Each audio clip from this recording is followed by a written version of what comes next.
Assalamualaikum warahmatullahi wabarakatuh. Perkenalkan, nama saya Rima Nasrina Fajriani dari kelas KKI, NIM KKI 230 2019 0009. Saya akan menjelaskan terkait tafsir ayat tentang kebaikan dan kejahatan. Sebelum itu, saya akan membahas terkait konsep kebaikan dan keburukan dalam Al-Quran. Yang pertama, konsep kebaikan dan keburukan dalam Tam al-Khair al-Syarr memiliki kecenderungan dalam menggambarkan kebaikan dan keburukan yang berdimensi sosial. Yang kedua, konsep kebaikan dan keburukan dalam Tam al-Ma'ruf al-Munkar yang menunjukkan kecenderungan kepada kebaikan atau keburukan yang berhubungan dengan ketaatan dan ketundukan manusia kepada Allah. Yang ketiga, konsep kebaikan dan keburukan dalam Tam al-Maslahah dan al-Mafsadah yang lebih cenderung kepada gambaran kebaikan yang berhubungan dengan kebaikan atau keburukan alam dan lingkungan secara umum dan menunjukkan kebaikan bersifat amalia. Selanjutnya, tafsir ayat. Yang pertama, tafsir ayat Quran Surat Al-Baqarah ayat 195. Ayat ini menjelaskan bahwa Allah memerintahkan hamba-hambanya untuk berinfak di jalannya, seperti sedekah kepada orang miskin atau kerabat dan berinfak kepada orang yang wajib diberi nafkah. Allah memerintahkan untuk berbuat kebajikan secara umum. Ayat ini mencakup seluruh bentuk kebajikan yang tidak dibatasi oleh sesuatu apapun, maka termasuk di dalamnya adalah kebajikan dengan harta. Nilai yang dapat dipetik dari ayat ini adalah kita diperintahkan untuk berinfak kepada sama manusia dan tetap menjaga diri agar tidak terjerumus ke dalam kebiasaan yang buruk dan terus berbuat baik pada sama manusia. Yang kedua, tafsir ayat Al-Qasas ayat 77. Ayat ini menjelaskan bahwa kita diperintahkan oleh Allah untuk berusaha sekuat tenaga dan pikiran untuk memperoleh harta dan mencari pahala untuk kehidupan akhirat dengan apa yang telah dianugerahkan oleh Allah kepada kita di dunia.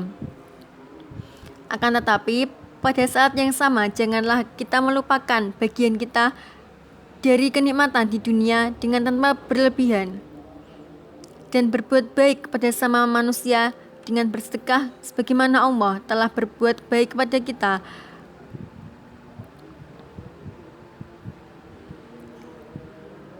Dan kita dilarang berbuat kerusakan dalam bentuk apapun di bagian bumi ini dengan melampaui batas-batas yang telah ditetapkan oleh Allah. Karena Allah tidak menyukai orang yang berbuat kerusakan dan akan memberikan balasan atas kejahatan tersebut. Nilai yang dapat diambil dari ayat ini adalah larangan untuk mengabaikan kenikmatan duniawi, dan siapapun boleh menggunakan hartanya untuk tujuan kenikmatan duniawi selama hak Allah menyangkut harta telah dipenuhinya dan selama penggunaannya tidak melanggar ketentuan Allah. Dan juga tidak lupa berbuat baik kepada sesama sebagaimana halnya Allah telah berbaik kepada kita. Yang ketiga, Al-Zalzalah ayat 7.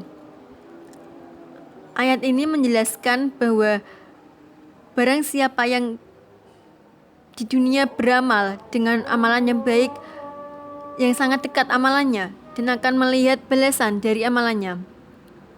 Dan barang siapa yang beramal dengan amalan yang buruk sewaktu di dunia, meskipun sedikit, akan melihat hukumannya di akhirat.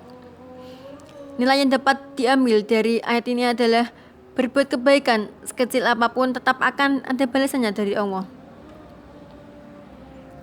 Yang keempat, Al-Baqarah ayat 169.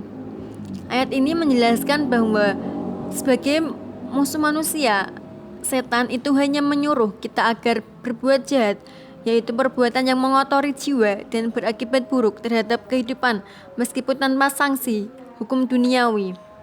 Dan juga setan membisikkan agar kita mengatakan apa yang tidak kita ketahui tentang Allah.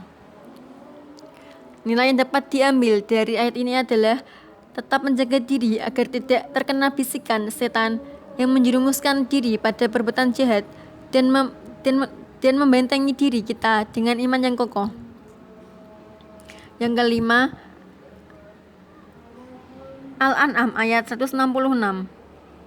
Ayat ini menjelaskan bahwa Allah memberi dorongan untuk melakukan amal soleh, bahwa orang yang datang pada hari kiamat dengan membawa amal kebaikan, maka dia akan dibalas dengan kebaikan 10 kali lipat sebagai bentuk karunia darinya. Dan barang siapa yang melakukan amal buruk, maka dia akan dibalas dengan keburukan semisalnya, dan pahala mereka tidak akan dikurangi sedikit pun. Nilai yang dapat diambil dari ayat ini adalah bersemangatlah dalam melakukan kebaikan karena Allah akan membalas 10 kali lipat dari amalnya. Tetapi jangan sampai kita melakukan perbuatan jahat karena juga akan dibalas sesuai perbuatannya. Karena setiap perbuatan baik dan buruk pasti ada balasannya. Yang keenam, Quran Surat Yunus ayat 27. Ayat ini menjelaskan bahwa orang-orang yang berbuat buruk, baik berupa kekafiran maupun kemaksiatan, akan mendapatkan balasan buruk yang setimpal dengan perbuatan mereka, yaitu siksa Allah di akhirat, dan wajah mereka diselimuti kenistaan dan kehinaan. Nilai yang dapat diambil dari ayat ini adalah janganlah kita berbuat kejahatan karena itu tidak akan membuat kita bahagia, karena akan membuat kita sengsara. Pada setiap perbuatan jahat akan mendapatkan balasan yang setimpal. Yang selanjutnya, faedah mempelajari materi ini.